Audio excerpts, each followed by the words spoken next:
In order to build somebody to their fullest potential, it's important that we help them grow. And to do that, we generally want to avoid giving advice, but rather teach and help them to solve their own problems.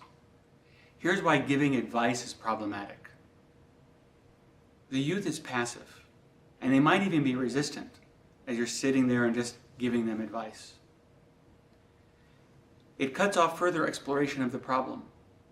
As soon as you start into that advice mode, you're no longer exploring what the situation is or what the problem is, but you're focusing on what it is that they need to be doing and the steps that you're advising them to take.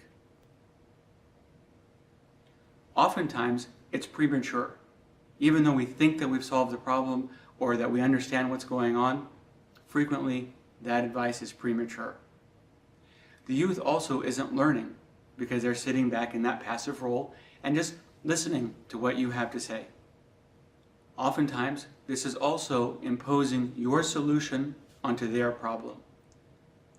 This is frequently expressed as, well, if I was in your situation, here's what I would do. But you're not in their situation. And the reality is, you'll never be, and even if you were in a similar situation, you're still a different individual than them. So what might have worked well for you doesn't work at all for them. And it doesn't build self-esteem, because at the end of the day, it's letting the youth know that they need to come to you for the answers, that you have the solutions for them, that they couldn't do it themselves. On the other hand, when you help them to solve their own problems, the youth is active, because they're the ones that are actually going through the process. So now they begin to see what's happening, and they're fully participating in the conversation. It opens up the lines of communication, because you're not giving them advice on how to solve their problem. You're having to talk back and forth and talk them through the scenario and the potential solutions. It also eliminates the timing problem, because now they're going to be coming up with things that are appropriate for them, and it's going to be something that feels organic and honest to their internal self. The youth now also is learning. So they see the process that they need to go through in order to replicate this in the future for other problems that they may have.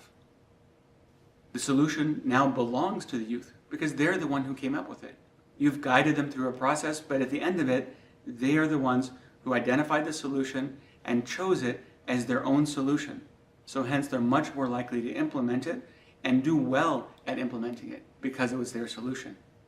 And finally, it builds self-esteem because now they themselves have gone through a process, thought through it, and figured out here's exactly what I need to do and how I can do it. And I feel a sense of accomplishment in being able to solve my own problems.